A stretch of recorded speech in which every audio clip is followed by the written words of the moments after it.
The views expressed on Skeptically Speaking do not necessarily reflect the opinions of the University of Alberta, the Students' Union, or CJSR.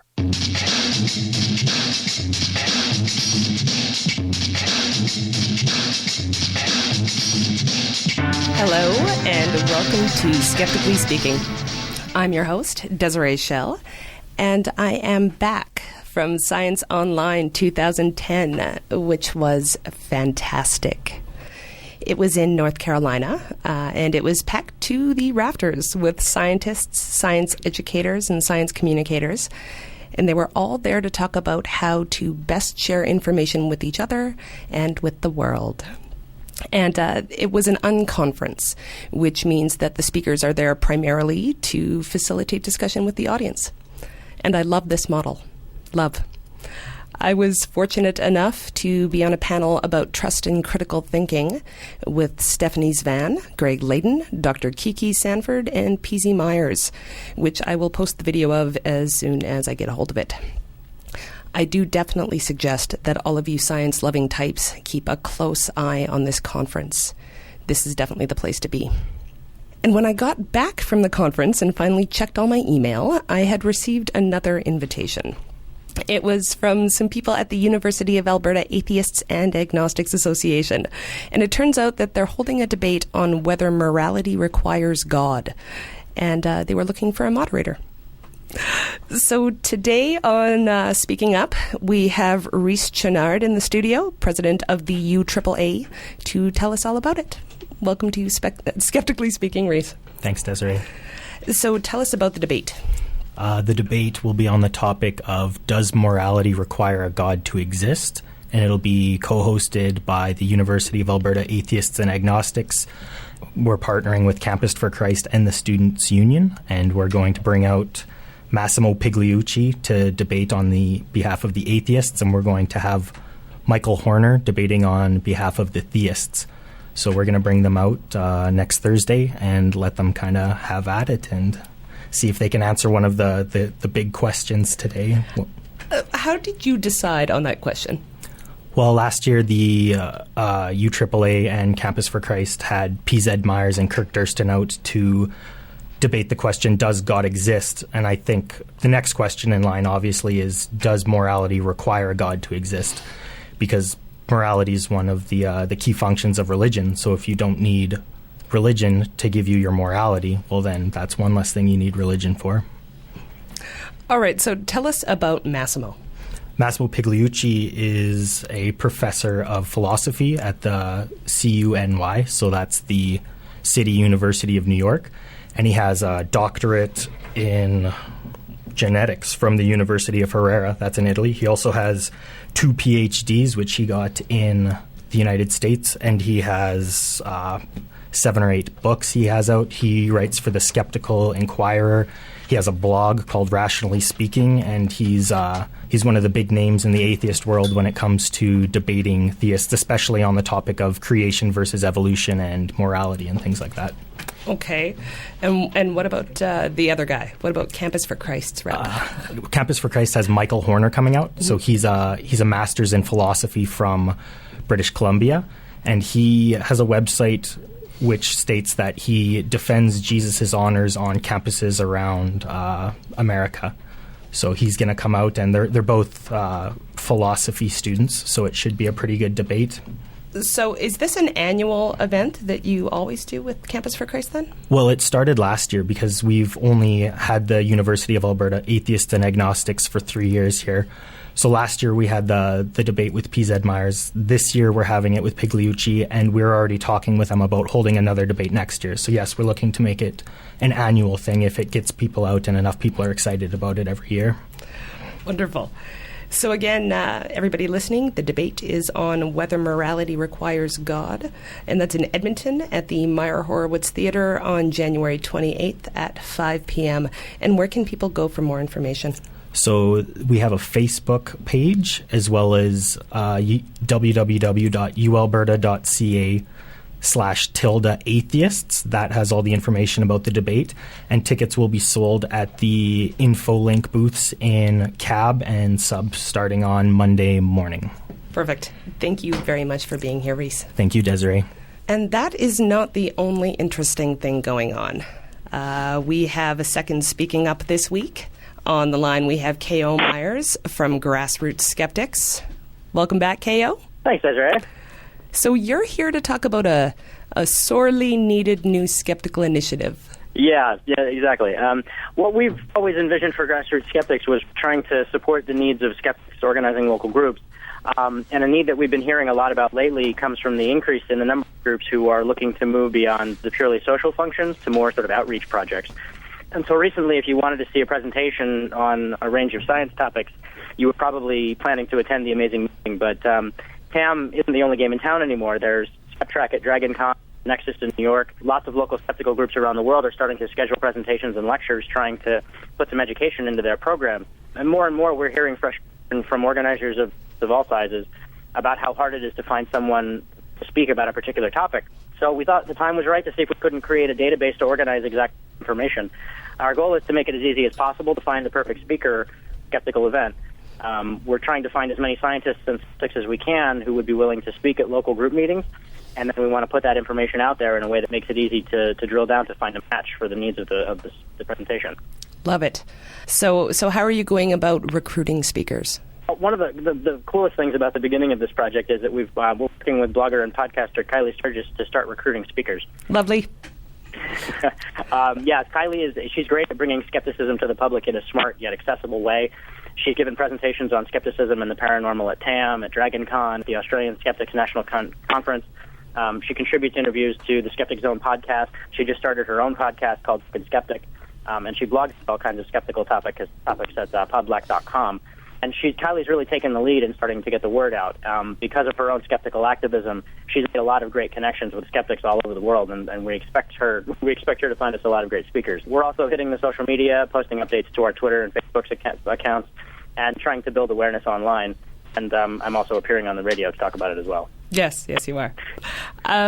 So once you have the speakers, what are you going to do? Well, we want to make the database searchable by a bunch of different criteria, but the primary focus would be sorting by the preferred topic and the geographic area that's convenient for the speaker. The idea is that if you know what you want to hear and where you want to hear it, hopefully you'll be able to find someone who can bring that to your group. A side benefit of that is once we get a wide enough cross-section of speakers, we can start to see geographical or topic areas where there might be a need for speakers that isn't being met. And we hope we can start taking a more active role trying to recruit speakers. So I assume that there are benefits to the speakers themselves? Absolutely, yeah. We see this as a great opportunity for skeptics and scientists who want to do more of their own outreach. They can raise their profiles, get their name out there, and hopefully get themselves practice at doing presentations in public. And if it works out the way we're hoping, our Speakers Bureau will be kind of the go-to resource for skeptical groups when they're planning an event, which will make it the place to be for people who want to share their knowledge and expertise in that kind of public way. Lovely. I'm very pleased. So where can people go to find more information? Well, we're focusing on recruiting speakers at this point. We should have more details available very soon. Anyone listening who's interested in signing up to be a speaker or looking for updates on the project as a whole, you can find us on Twitter, and we're on Facebook, and those links are on our website at grassrootsskeptics.org. Perfect. Thank you very much for the information, K.O., and thanks for being our second-time guest on the show. Thanks for having me. So everyone, I do strongly encourage you, no matter where you are in the world, if you have an area of expertise that you'd like to share with the skeptical community, please do head to grassrootsskeptics.org and fill out the form. I did today. And do send the link to other people you know, especially those that you think would make great speakers. And we'll also post a link on our website at skepticallyspeaking.com right after the show. And we will be right back to talk about race and skepticism right after this.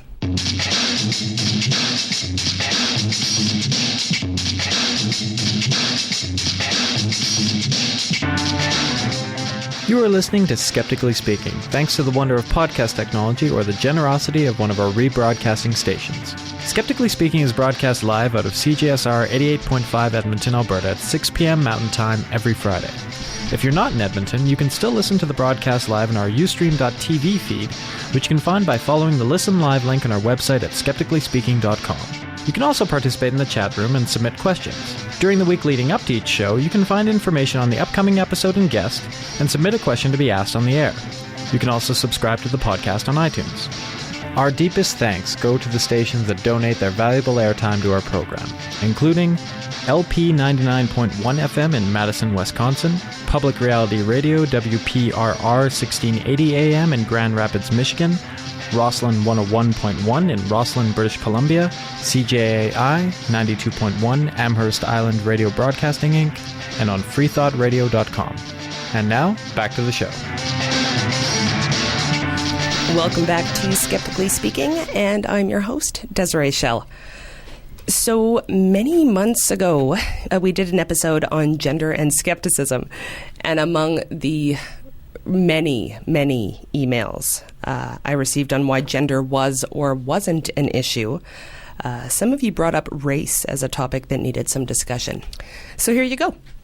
But as soon as I posted that I was doing an episode on race, I started getting emails about doing a show on being queer and skeptical, and how that subject deserved an episode. So I just have to say, focus, people. One important and controversial topic at a time, please. We'll get to the gay, I promise. So we have 3 panelists on the show today. We have Girl 6, LaVerne Knight-West, and Stephanie Zvan. Thanks very much to all of you for being here. Go ahead, anyone. Hi there. Hello. Hi, Thanks Desiree. for being here. Thank you. So I'd just like to have you introduce yourselves, and let's start with Girl 6, because you have the most interesting on-air name. Oh, okay. Well, that's my alias on Skeptical Community, as well as the James Randi Foundation Forum. And my background is skepticism. Well, I started as a believer, and I became a skeptic after a while. But I guess my sort of claim to fame at this point is helping to organize the first ham and getting that off the ground. Wonderful. LaVerne, you're up. Well, I'm the redheaded stepchild, I suppose. I discovered that I was actually a critical thinker back in February of 2009 when I went to the first annual Skeptic Camp here in Atlanta. And, I'm a deist. They told me what I was because I do, maintain in my heart that there is something bigger than me. But I also ask a lot of questions. So, yeah, I'm just a typical mom that wants her children to ask questions, and I'm also a woman of color. And I just, think that everyone should use their own mind to make up their mind and have a choice in this world. Perfect. And Stephanie. Hi, I'm a blogger, a science fiction and fantasy writer, and an active atheist and recently getting more active skeptic. I blog at Almost Diamonds and Keach Moraine. I'm a very culturally white girl with a small amount of Native American heritage, which isn't really why I'm here. I'm here in part because I've taken a skeptical look in my blogging at race as a biological phenomenon, quite skeptical, and cultural being entirely different, of course. And because I don't think that issues of diversity in the skeptical movement are or should be issues to be dealt with only by the minorities themselves. Well put. Did you want to fill in any holes on that? Yeah, sure. I'm actually half black, half Hispanic. And I've had quite an interesting experience as a skeptic in both communities. I've run into some issues being of both flavors at this point. I've actually run into some discrimination issues as well, which we could discuss later on, but I just wanted to point out that race is still an issue in most of the world. We are going to have a lovely episode. Now, before we get going, I have received some questions about this. So let's differentiate between genetic race and race as a cultural construct. And Stephanie, I'd like you to speak to that, because you've done a lot of blogging about it. Well, I've done some blogging about it. Greg Layden has also done quite a bit of blogging where I've done a rather large amount of arguing in the comments. So, but to put it in a nutshell, there are genetic differences across the world. There aren't any that break down comfortably into any of the known racial models unless that's what you start with when you start parsing the data. I mean, if you look at the data in a naive fashion, you won't see any breaking points that say these people are different from these people, except on broad spectrums. But if you start with a genetic race model, you can end up with data to support that hypothesis if you work hard enough. So now, the reason why I mention this is not only that people brought it up, but it is one of the reasons I've heard for why a discussion on race doesn't need to happen, because race doesn't exist. It may not be a biological phenomenon, but it's certainly a cultural one. Perfect. I have to agree with that. And I realize not everyone does, so I want to set the stage that is the position of what we're going to be talking about today. So I guess obviously my first question is going to be, is race an issue in the skeptical community? Now, with the gender episode, I looked into the stats, and I did a breakdown by gender for the presenters at TAM and for the presenters at DragonCon. So I did not search for the stats on race, but I can speak to the fact that I did have to go searching for people of color to appear on this panel, and none of you are from my country. So I believe that probably says something. It also could be that I don't get out enough, which is entirely possible. So is mainstream skepticism as monochromatic as it seems? Let's go with Girl 6. I have to say that, yes, it is. At the first TAM conference, we had an overwhelming majority of white, older males that usually populate academia at this point. So I was struck by the fact that there wasn't much in the way of people that I could relate to. And that also extended to women. So there weren't that many women at that conference either. Now we roll forward maybe 7-8 years later, and I still feel there's a lot of underrepresentation in minorities and people of color in any of these conferences, actually. And as a point of reference for me, it's hard for me to find another person of color to talk to about skepticism. I may be the only person in the Bay Area, for all I know, at this point. What is the ratio in your community?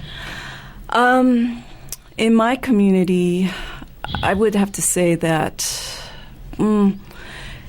there's overwhelming white people with the people that I interact with, in fact, in my job as well. So I'd have to say maybe 5-10% I could count on being person of color somewhere. Okay. Yeah. LaVerne, have you had the same experience? You know, I don't have... I wear blinders in this area now. Most of the things in which I am active, 9 times out of 10, I'm probably the only woman of color in the room. But I don't focus on that because I think that, and I believe that one's mind is what elevates them beyond their circumstances. So I don't spend even 1% of my time saying, wow, I'm the only person, because you know what then I would have to do? I would have to say, I'm the only person with dreadlocks. I'm the only person with brown eyes. Let's see, how many people have blue eyes in this room? I just don't focus on that. I try to focus on the ideal or whatever the thought is. And that's what's got me my education, is I just don't sit there and try to figure out why I'm not the person who's going to get this. I try to figure out why I'm going to be the person who does get this, and I'm going to get this. So no... yeah, there are a few of us, but, you know, as I look back through famous black thinkers, it's an odd thing to me. The first thing that really struck me was that, like, Thelma McQueen, the lady who played Butterfly McQueen in Gone with the Wind, she was a free thinker and actually donated her body to science. And that was at a time when people there not in the black community say they didn't believe in a God or a Jesus. So, you know, Charlie Bird, Parker, I mean, there's a whole bunch of people of color who have been free thinkers. And these are people who have brought us much art and much education throughout the years. Absolutely. So so you said there were a few people of color in your local group. What do you mean by a few? I'm trying to do vague stats here as I go along. Oh, okay. Let's see. Completely anecdotal. I know, audience. Now, keep in mind, I'm also a member of the Science Tavern. So I'm a skeptic, and I also am very, very interested in science. Mm-hmm. I'd say we have, like the last meeting we had 180 people. I observed perhaps 5. Right. In the Science Tavern. All right. Stephanie.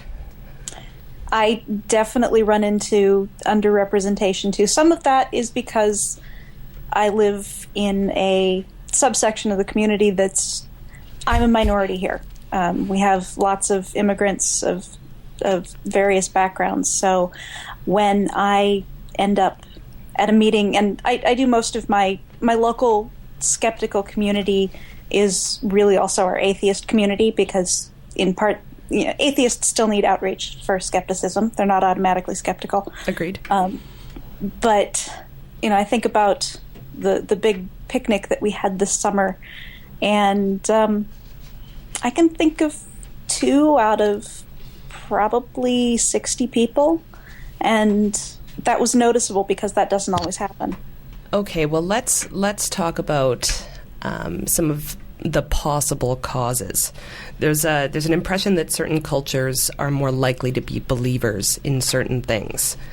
So let's talk about if there's evidence for that. And I know Maria Walters from Skeptic, and she's spoken about the impression of people from India, that they are overwhelmingly believers in different kinds of spirituality and alternative health and such. But the Indian rationalist movement is actually quite strong. So I blame the media. But there's also the impression that the black community is more likely to believe certain anti-government conspiracies, like HIV was purposely made and spread within the inner city, or in Africa that condoms cause AIDS. So is that just a perception, or is that actually a situation? Let's go with LaVerne. I'd like to start that one because I, without saying that I actually am a Christian. So, the Pope made a comment, if I'm not mistaken, about the fact that condoms are a sin. And he made that statement within Africa, in a place where there's a belief, as I understand it, that if you have AIDS and you have sex with a virgin, then you will be cured. That's not a good thing, right. Obviously. And to have the head of our church say that out loud to people who are in a church where 3/4 of that church is of people of color, to say that is just difficult to swallow. Right. So, and I guess what I want to say there is that we're not even just talking about people of color. We're talking about all people of faith, that when their leaders speak out on certain measures, and when you are a member of that church, you are challenged to choose to do and to be obedient to the word. And if the word is coming from the mouth of a leader in the church, you're going to be obedient to that word without question. Right. So that can be a challenge for people. Right, but you're right. That is a faith issue, not necessarily a race issue. So, Girl 6, how about specifically the conspiracy theory part of that? I'd have to say that there's a lot of evidence for that being the case in the communities that I'm involved with, and I think that stems from ignorance, as what LaVerne just told us with the Pope.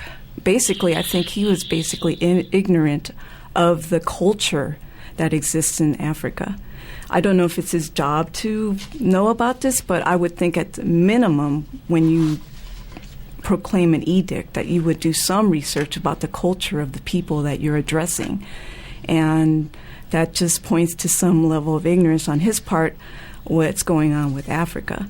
Now, the conspiracy theory of AIDS being started by the FBI and the government and so forth. Yes, I've heard that. Actually, I have heard that in the community. And again, I think that stems from ignorance. People not reading or checking up on their sources, accepting everything that the media throws at them. There is a general feeling in the black community and in the Latino community that the man, quote unquote, is out to get them. And so you build on that using conspiracy theories within the apparent communities. That's understandable, especially with marginalized groups that have been oppressed. It's an understandable extension of exactly that. Yes. So there is and there isn't a basis for certain cultures believing certain things then? Yes, that's correct. Okay. So that's part of possibly why the skeptical community is so white. But if you'd like to make a comment or you have a question about race and skepticism, do call us at 780-492-2577, extension 1. You can also email live at skepticallyspeaking.com, or on Twitter, we're at Skeptical Radio. So I'm still wanting to look at reasons why there aren't more people of color within the skeptical community proper, let's call it, because there's a lot of, people have some opinions on whether there is a skeptical community or not to begin with. Desiree, I think if I can jump in here, I'm back on the other question that you asked about conspiracies or why black people think there is one. It's because we have so many people spinning, and I'm on the internet. I'm looking at one article by Earl or Farai Hutchinson here in the United States, and he's talking about how certain leaders like Louis Farrakhan and people like that who have a lot of power in their speech, because language is, for many people who have not been well educated or who don't read, who don't believe what they read, they listen to the language. And I consider for myself, I'm no expert, many of the things I've learned as a woman came from oral tradition within my own family and my own community. So that being so, if someone spins a tale, I'm more inclined to listen to the oral than I am to read it and to get it as reading. So it took some time to, as I got my degree, obviously, I changed the way I saw it. But a lot of people believe what they hear. And if it comes from someone who's of authority in their mind, they listen to that. Okay, well, let's talk about that for a second. It's apparent that there are very few big-name skeptics of color. True. True. Beyond Neil deGrasse Tyson, which we all know, is there anybody? And I'm not talking about atheism, because there seems to be more people of color within the atheist community. But within skepticism, besides Neil deGrasse, I can't think of one. I can't either, unfortunately. Well, I'm persuaded by one specific gentleman who would probably call me up later and say, why did you say that? But I'm very, and this has been over about 2 or 3 years, I am extremely impressed with Dr. Cornel West of Princeton. Oh, yeah. Okay. I am I heard him give the keynote speech on MLK Day here in Atlanta, and I was moved to tears. Moved to tears because he challenged not just black people, but all people to take a look at the legacy of Dr. Martin Luther King. And really it's about asking questions. It's about questioning what's going on. And that's where it all starts when anything changes, is you've got to ask a question. Now, I agree with that. But the thing is, now I'm assuming, unless I've missed something, that he does not align himself publicly with the skeptical community. Definitely a critical thinker. He doesn't. Yes. I don't think he's publicly aligned himself at all. Yeah. I don't think he's publicly aligned himself. But when I heard that speech that he gave the other day, when he asked the questions, I was like on the edge of my seat, like, yes, these are the questions we need to ask. Maybe it's the name, the skeptic name, that seems to be a problem for people of color. That might be a problem. Interesting. What do you think about that? That could be the case. I mean, again, if you come up to a person and ask them, what do you think a skeptic is? You may get 10 different answers, because what is it, a brand? Do we have a brand out there that people can identify with? I don't think we do. So people are just going to come to their own conclusions about what a skeptic is. Stephanie, you've just started dipping your toe in the community. So what is a skeptic to you? To me, skepticism and critical thinking are very thoroughly aligned. However, I understand that is not necessarily the general perception. I think of it that way in part because I considered myself a critical thinker before I really considered myself a skeptic. And it was identifying as a skeptic that led me to start joining the movement. And I think when we're talking about people of color and the skeptic movement, we really have to look at affiliation. And in part because there is a skeptic movement that does not, aside from a few subjects, always entirely promote critical thinking. For some people, skepticism is simply not believing in Bigfoot, not believing in ghosts, not believing in aliens, not believing in parapsychology. Right. So the way you think about yourself is going to really reflect whether you consider yourself part of a bigger movement or you just think that you are a critical thinker and you simply apply those skills to your life. Now, this is something that some of us were discussing before the show. Not publicly aligning yourself or not self-identifying as a skeptic per se, but still definitely wanting to pursue and promote critical thinking. Now, LaVerne, one of the things that you were talking about before was that we should have been using our skeptical eyes to look at subprime loans. Now, is that something that's far more important to maybe communities of color? Okay, I want to prompt that by saying I am absolutely not a genius at all about finances. So everything. I do not think that is required. I still bend to the red dress with the slit because I want one. But so I'm with you on that, girl. But what I want to say about that is, you were talking about the word skeptic, and I remember hearing in the pulpit of my grandmother and my aunts, who were Baptists, doubting Thomas comes to my mind. That, doubting Thomas is a term, like when you would ever question, somebody would yell out to you, "You're a doubting Thomas." And that, of course, was a disciple of Jesus who demanded to see the wounds and wanted to figure out how come Jesus could rise from the dead. Right. And he was a doubting Thomas. He was also a close friend of Jesus, according to accounts. And I think that because that's been, if you ask a question, you're a doubting Thomas. So I think that's one of the reasons that people don't want to publicly align themselves as skeptics and want to find another name for it. So that's part of that. But as far as being, gosh, Desiree, I lost myself. What did you say? Subprime loans. That's it. You lost yourself in the red dress. I got lost in the red dress, and then I saw the shoes matching. Yeah, if we started shoes, that'd be different. But go different on. Different show. Oh, yeah, that was no. But what I was going to say about subprime loans is that we didn't keep an eye on the guys who were watching us, and I don't think that's just specifically that it's people of color who were seduced by that, but I think that people of color are going to be more inclined, especially if someone uses religion or some affinity? Is that what you call it? Mm-hmm. Affinity fraud, where we're in the same club, we're in the same race, we're in the same place. Right. Just the fact that we all believe in whatever, so therefore you can trust me, and so you stop asking questions because you figure out this person's in the same place that you are.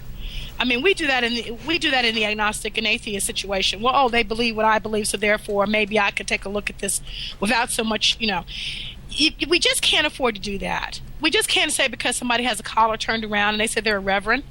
We just can't say that person is an expert or knows what they're talking about. I don't know if they were always dishonest. I can't speak to that.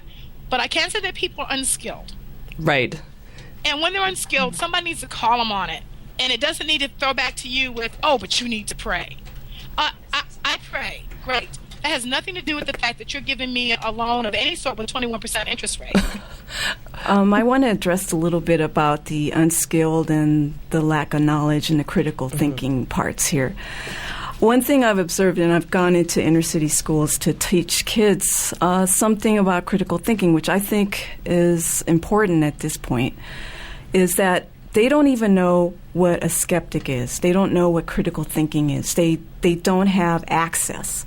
And my observation in these communities is there's a total lack of access to a whole wealth of knowledge in that direction. And it takes someone to go in and talk to them about these things, and then a little light bulb comes off in their head, and they think, yeah, I might be a critical thinker. But they never realized that they could be that, or they didn't know that that was what it was called, or they don't know what skepticism is, or any of these things. When you introduce kids to these concepts, and a lot of kids I know are actually critical thinkers. Kids are great critical thinkers. And you just encourage it, and they just blossom before your eyes, and that's it. And I think there's just a lack of access and knowledge in the communities about this. Okay, let's talk about access, because I still want to... There's sort of two parallel discussions here. Whether we need to be talking about how to get more people of color into the skeptical community at all, or whether we should stop talking about the skeptical community and just, teach people how to think critically. But there's also, what kinds of things are making skepticism proper, the community itself, inaccessible? Are there actually things that do that? I think one of the problems is that a lot of these leaders just aren't visible in these communities. I mean, when you go into the inner city, nobody's heard of James Randi. Nobody knows who Richard Dawkins is. These people could show up and they would be Martians as far as they're concerned. these people are not visible to that community or other communities of color. They're visible to academia, people that are established, white older males, anyone that doesn't have to deal with usual issues that these communities have to deal with. Issues of survival, job loss, financial issues, drug abuse, so on and so forth. These things kind of overshadow critical thinking, quote unquote, and skepticism. You're not exactly thinking about whether homeopathy works Right. when you're trying to put food on your table. Yeah, absolutely. They don't think about that. They don't. Right. They don't even care if there's ghosts running around in school. Yeah. The ghosts might help them score something at the corner. I don't know. What do you think, Stephanie? I think that's definitely correct, and I think also as a community we're being a bit seduced by the easiness of online. I mean, you can reach so many more people so easily online than you could before, but there's a cost to that because it restricts who you're reaching, and this is actually something that came up in regard to promoting science a few times at Science Online. We can talk all we want, but as long as only some people can hear us, we're not getting very far. One of the sessions was talking about how kids of color tend to have digital access through their cell phone. And we're not talking smartphones, we're not talking data plans, we're talking these kids are using texting. And that's not going to reach the blogs, that's not going to reach your YouTube videos, that's not going to reach a whole bunch of things that we're relying on that are really good for getting our message out to the people who can see them. Again, it's about access. It's always about access. But it's not... Now, something that's interesting, we actually had a great question on this topic submitted via the website. Go ahead, Ryan. A lot of skepticism takes place online, where things like race and gender aren't always immediately apparent, or can be mediated by the individual. Do you think this helps or hurts the inclusion of people of color? Oh, I think it helps tremendously. In fact, I was online at the James Randi Forum, and nobody knew that I was black, half Latina. And I ran into a racist on the site, and she was spewing all kinds of hatred and everything else. But little did she know that I was exactly the person that she did not like or want to align herself with. And I helped her through some issues. When she finally discovered that I was half black, half Latina, that totally blew her mind, and it shook her foundation, and it actually convinced her that maybe she was wrong about her views. So being blind to what that makeup or the identity of the person is online actually helps discussions along considerably. So it is... sorry, go ahead, Stephanie. I would say that, again, that does have a downside because while more people of color may be participating, it doesn't necessarily help them feel less alone. Well, because they aren't seen to be participating. Exactly. So they know they're black. Does anybody else know they're black? Do they know who else is black that they're talking to? I understand what you're saying. Yeah, that's true. There is the downside of that, but I think the more positive side is that you get the message out there, and there is no race card being dealt in any of these discussions. LaVerne? You know, my feeling on that is I can recall before becoming a node or a person who actually understood critical thinking and skepticism, I operated a couple of websites because I'm like really in love with Johnny Depp. So I had took over a website that was like huge and all over the world, in Australia and Sweden and Switzerland and blah blah. And I remember it became huge because my members knew me as running the site and being an administrator for 2 years. They never knew I was a black woman, and I was afraid to tell them. I was afraid to tell them I was a black woman because I was sure that would change the way they saw me. I was wrong, and actually a couple of them actually came and visited me here in the United States, and they didn't see color at all, which gave me a perspective in, oh, guess what? Only maybe American white people see me this way.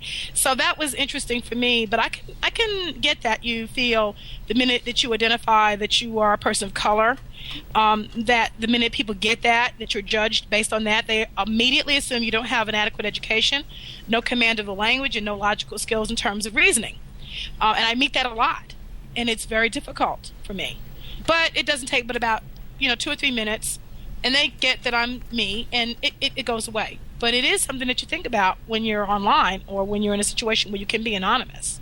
So, audience, I keep getting fascinated by this conversation. I'm on air. If anyone else would like to call in, that's 780-492-2577, extension 1. You can also email live at skepticallyspeaking.com, and we're also on Twitter at Skeptical Radio. So, just before I forget, we spoke earlier about skeptical role models of color.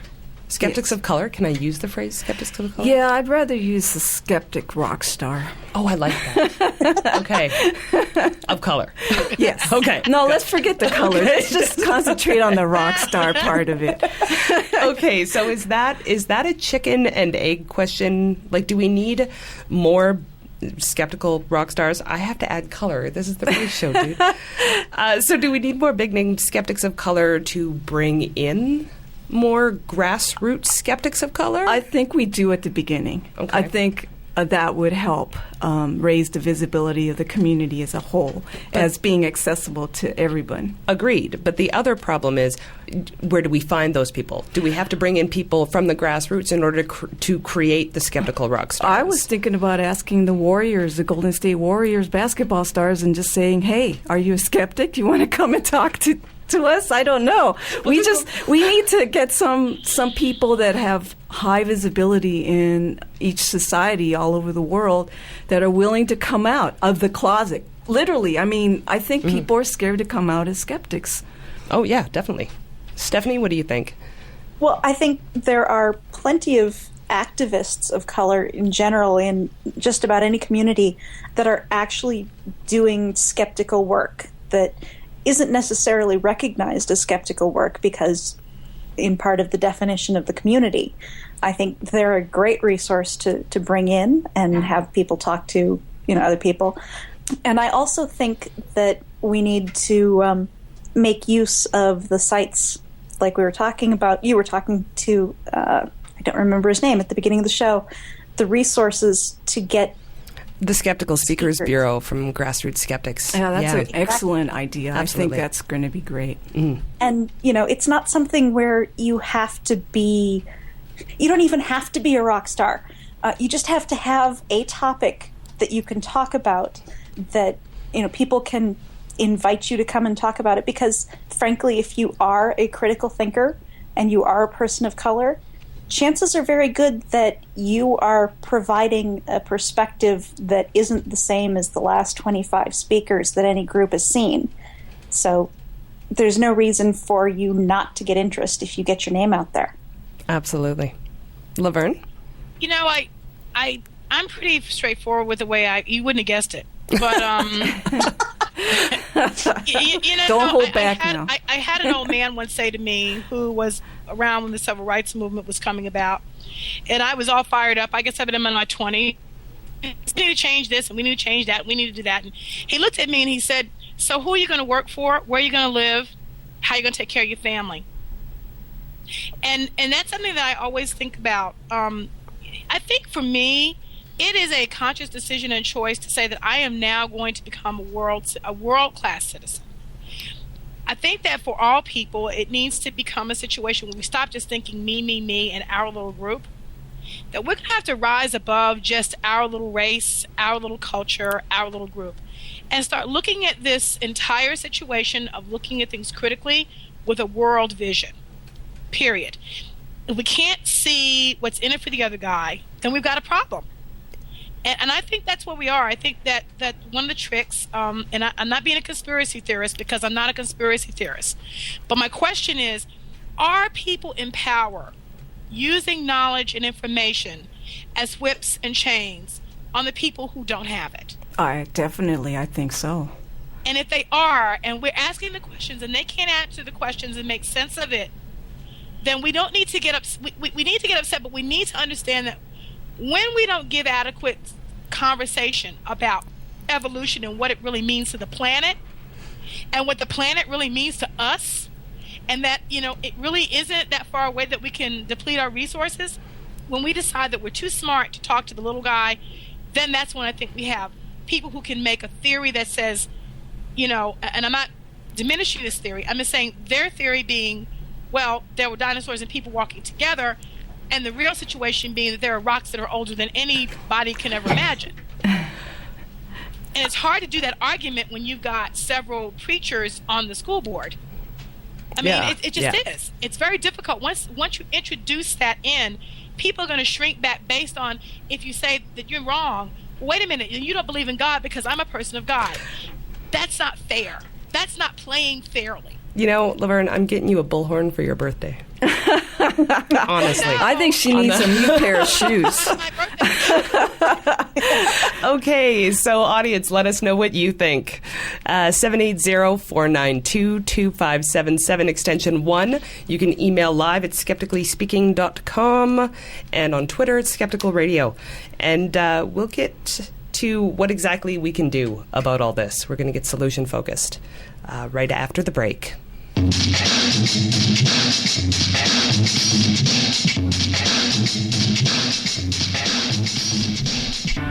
On the next episode of Skeptically Speaking, we sit down with Dr. Eugenie Scott, Executive Director of the National Center for Science Education, to talk about the state of evolution education.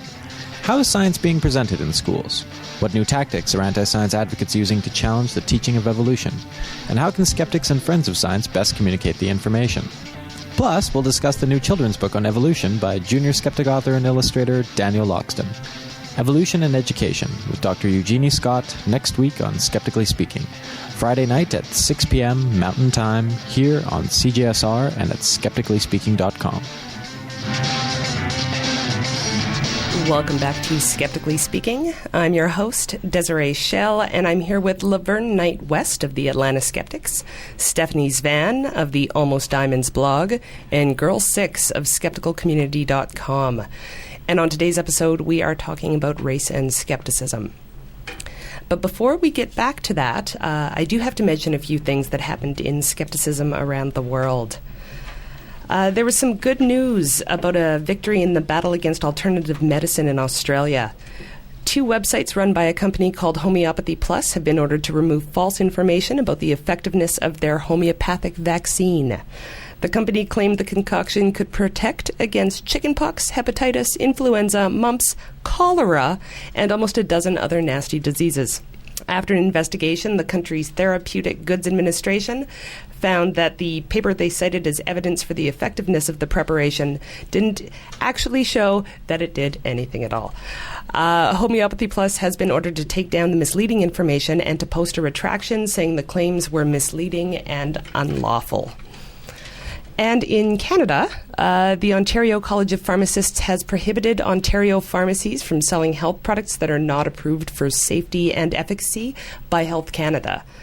This directive, which takes effect immediately, banishes some of the most questionable alternative health products from pharmacy shelves. This is a tremendous victory for advocates of science-based pharmacy, and we don't have nearly enough time at all to discuss either of these topics. So what you can do is to find out more.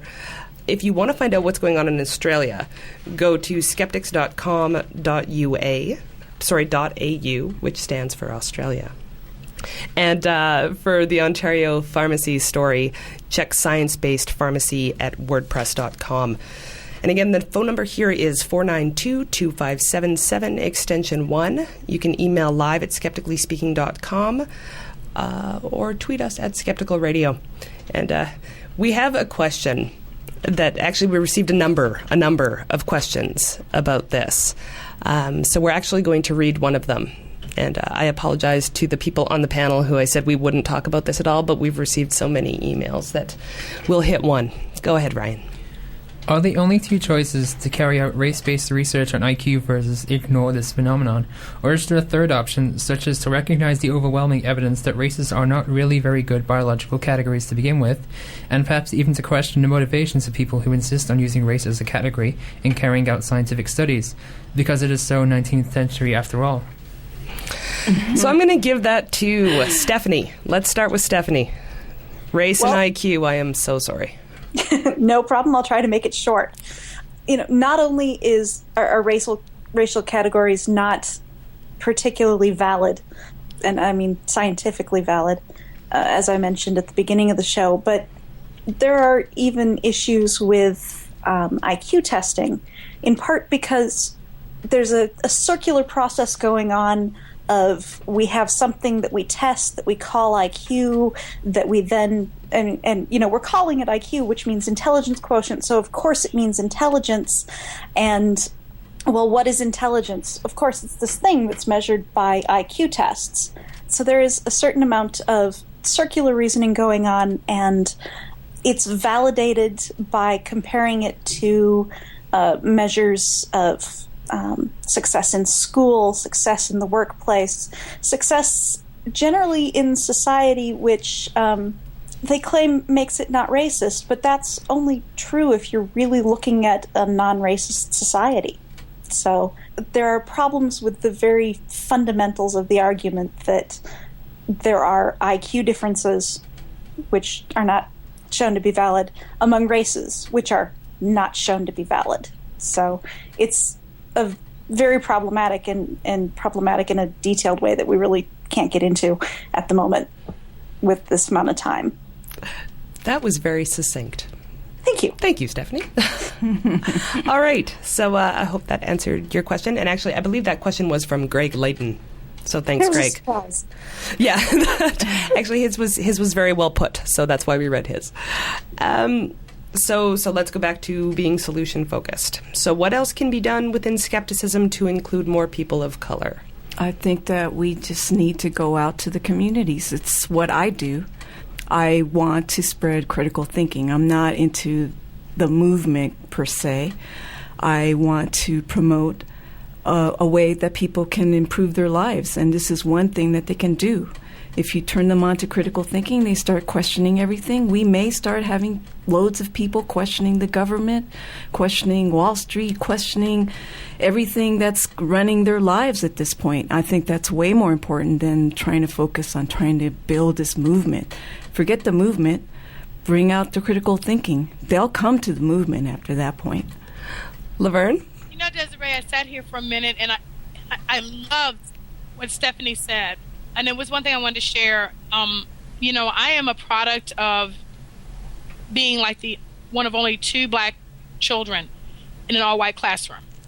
Right. And what I think I want to say about how we can improve the way we teach people in general, and including children of color, how to think, is that we have to recognize, at least for me, I had to first learn that I had to be able to communicate with the people who were in charge of this country.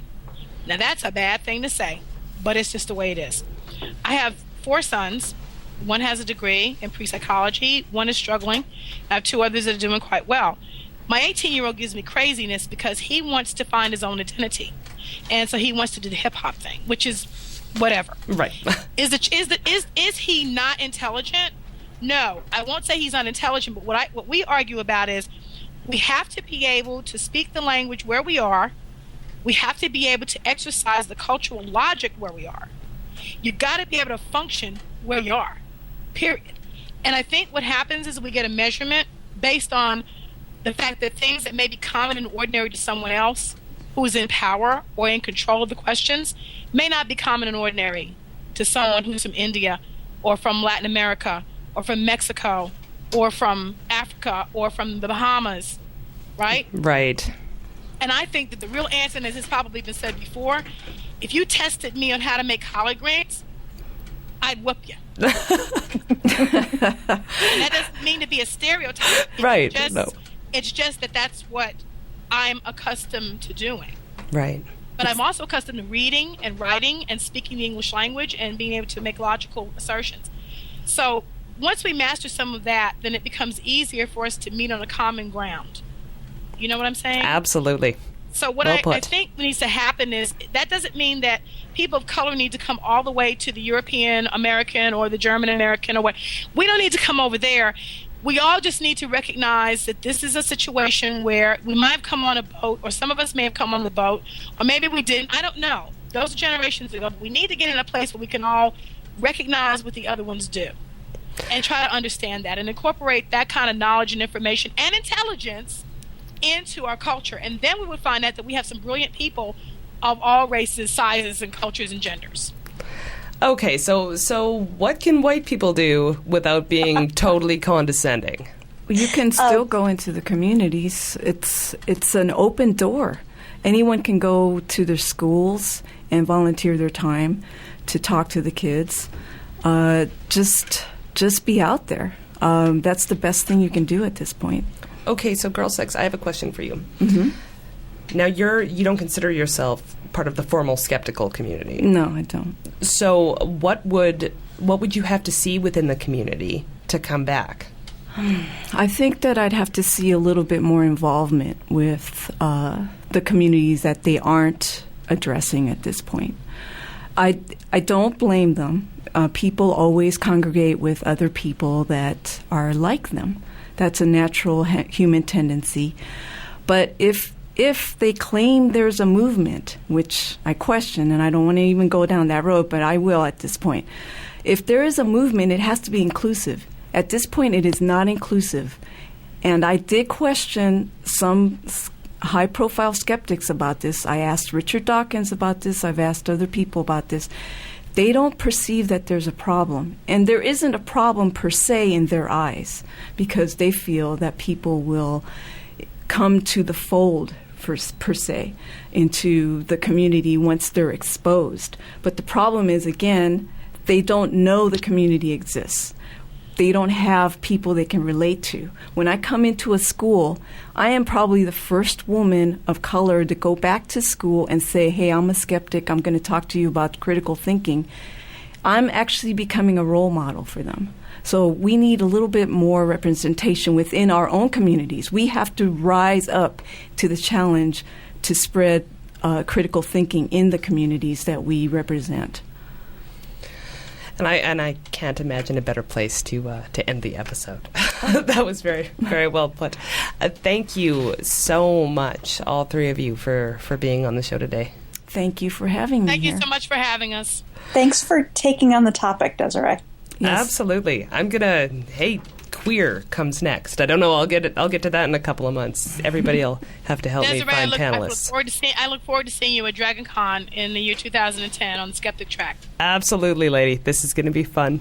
Okay. So, again, that's it for us today. Thanks to everybody. And this episode will be available for download on our website at skepticallyspeaking.com. And if you like what we're doing here, please click the links and join our Facebook page. You can also follow us on Twitter, and you can subscribe to the show in iTunes. And perhaps you could write us an iTunes review. We would appreciate it. Oh, and the next episode, we will actually be unveiling our new theme song. I'm very excited. Is it hip-hop? We're not discussing what it is. I'm not giving any hints. There are no hints. Desiree, I really think we should do a pants on the ground type of hip hop. Yes, there we go. Skeptics on the ground. Skeptics on the ground. I'm telling you, undercover. Deep undercover. Okay, thanks for listening, and we'll see you next week on Skeptically Speaking.